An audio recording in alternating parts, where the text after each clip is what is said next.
Tina Ezekwe was hit by a bullet when a trigger-happy policeman opened fire on a bus in Lagos. Efforts to save Tina proved futile as she passed on 2 days later at the hospital. Also notes that on Wednesday, 27 May 2020, a first-year undergraduate student of University of Benin, Ms. Uwa Omozuwa, was brutalized and raped at her church, where she went to study in the evening of that day. Aware that brutality and rape cases against the girl child in Nigeria are on the rise, with some of these cases reported and several others admittedly unreported. Further aware that the girl child has become clearly endangered in Nigeria. Worried that our young girls may no longer have the confidence to live their normal lives, the average young girl in Nigeria is obviously becoming terrified and scared to live with and trust her close male relatives and neighbors. Also worried that most Nigerian girls and women might have experienced one form of verbal and physical abuse or assault in their lifetime. Further worried that the negative physical, psychological, and emotional effects of rape and brutality on our young girls may impact them for the rest of their lives, with attendant consequences on their self-esteem and general productivity. Concerned that if proactive measures are not taken by the relevant authorities to curb these dastardly acts and bring the culprits to justice, the cases of sexual assault and brutality will rise even further. Further concerned that this will hinder our growth as a nation, and it is therefore our responsibility as leaders to rescue these young girls from the scourge of rape and brutality. The Senate accordingly resolves to 1. Condemn the killings of these young girls and call for the immediate arrest and prosecution of the perpetrators of these unwholesome acts. 2. Observe a minute silence for Tina and Uwa and all those who have lost their lives from such brutality and rape. 3. Urge the federal government to stage a campaign against the increasing brutality and rape of the girl child. 4. Mandate the relevant security authorities to evolve proactive measures to checkmate these unfortunate occurrences. I so move, Mr. President. Senator Biodun Olojun. Senator Sandy Ona, for doing us this great favor. The reason we as women have not brought it up is that we've been speaking about this for very long, and nothing much has been done about it. Mr. President, these are very ominous times for our children, especially the girl child. We did not imagine at any time that we will go the way of India, where rape became the way of the people. Mr. President, if the authorities do not take serious action against rape, it will become a big scourge that will injure us down the line, because the girls are being attacked psychologically, and that is not good for this nation. Right now, Mr. President, we're dealing with one in my state, and it was perpetrated by a man who was in office against a person he took in as help. And of course, he didn't only rape her, he impregnated her and had to go and abort for the little girl. And that is a major thing, Mr. President. The time for us to sit up and know that the girl child and women in this country constitute a large portion of the population, and that anything that injures the girl child injures all, because they are the mothers of tomorrow. Mr. President, we need to take serious action. We need to stop paying lip service to this issue. Rape is real, and we must not allow it to go on. Thank you very much for allowing me have a voice. And I'm here representing Akwa Ibom South Senatorial District.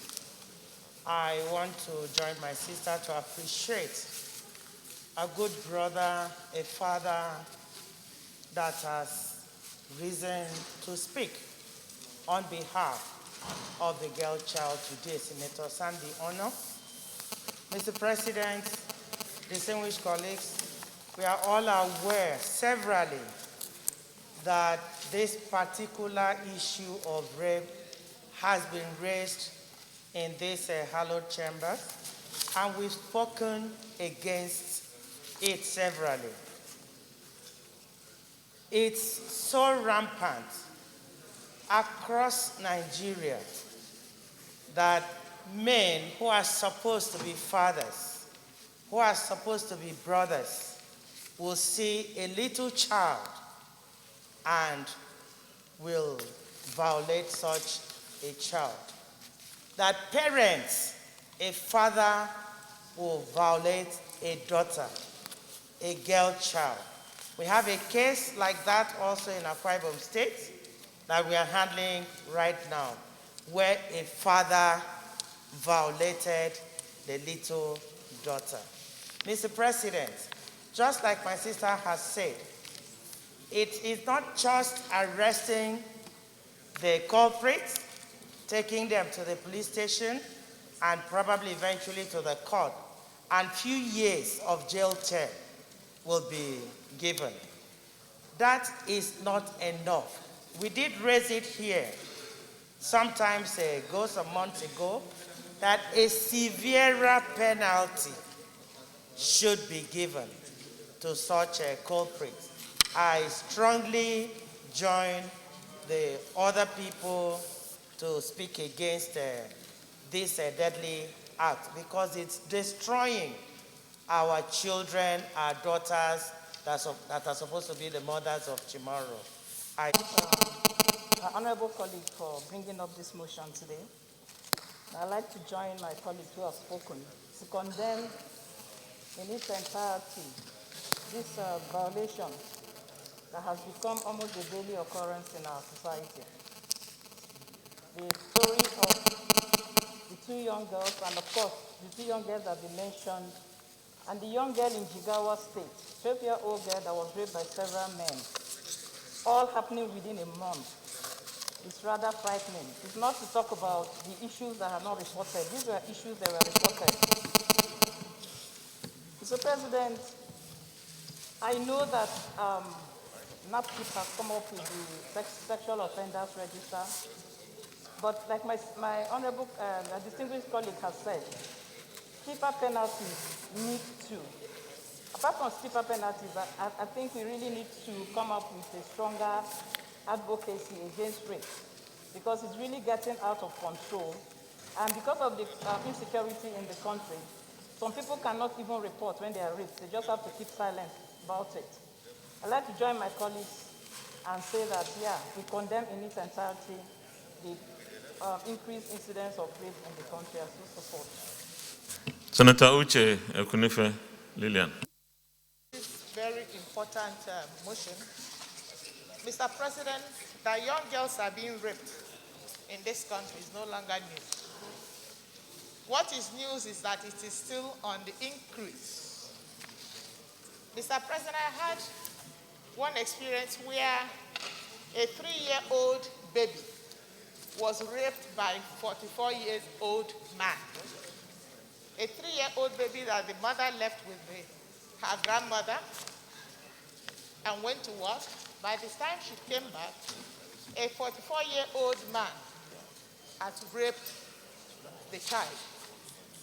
Mr. President, we have this everywhere in this country. Time has come when we need to change our criminal code and put a stringent punishment for rape in Nigeria. Without stringent punishment, men cannot behave well. Mr. President, Distinguished Senator Uche Ekunife, I think that is enough a message. So, Mr. President, this is a very serious case. It is serious in the sense that once a girl is raped, they have damaged that girl emotionally, physically, and everything about her. The trauma will never leave her until she gets old. And some parents don't even report because they feel they want to protect their children. So we have many cases that are not reported. The few ones that we hear we read, we see in the police are the ones that they report. Many are not reported. Mr. President, while commending honor for this, I want to say that we have to use this opportunity we have today as senators to amend the criminal code to make the punishment very stringent to deter people from destroying the young girls. If you see what girls see in the hands of even the hawkers that hawk on the streets, boys will take them to the corner and rape them. Some students will be raped by their lecturers. Some girls will be raped in their places of work. Some will be raped in their places of worships. So I think this motion is apt, and we have to do something about it. It's not just moving the motion, but coming up with very stringent conditions that will deter people from committing this heinous act. Thank you, Mr. President. Thank you very much, distinguished colleagues. Let's go to the prayer. Condemn the killings of these young girls and call for the immediate arrest and prosecution of the perpetrators of these unwholesome acts. Those in favor of this prayer say aye. Those against say nay. The ayes have it. Prayer 2. Observe a minute silence for Tina and Ua and all those who have lost their lives from such brutality and rape. Those in favor of this prayer say aye. Those against say nay. The ayes have it. Prayer 3. Urge the federal government to stage a campaign against the increasing brutality and rape of the girl child. Those in favor of prayer 3 say aye. Those against say nay. The ayes have it. And prayer 4. Mandate the relevant security authorities to evolve proactive measures to checkmate these unfortunate occurrences. Those in favor of prayer 4 say aye. Those in favor of prayer 4 say aye. Amendment. Deputy Minority Leader. With the additional prayer say aye. Those against say nay. The ayes have it. Additional prayer, Deputy Chief Whip. Thank you, Mr. President. This is a motion sponsored by a professor, a he for she, and all of us here are he's for she's. Even though the main contributors were female colleagues, but we stand together shoulder to shoulder on this, and I believe that we need to make the penalties for rape stiffer to be sufficient deterrent for those who are involved in this or who even aspire and desire to be involved. We have to save our future. And these girls and women are the future of this nation. Thank you very much. Leader of the Senate. Mr. President, reading. FCT Court of Arbitration Establishment, etc. Bill 2020 SB 431, first reading taken. Leader of the Senate. Mr. President, my highly respected and distinguished colleagues, the second business of the day is the presentation of our bill. Distinguished colleagues, those in favor of the motion moved by the Senate Leader and seconded by the Minority Leader that we refer the request of Mr. Presidency in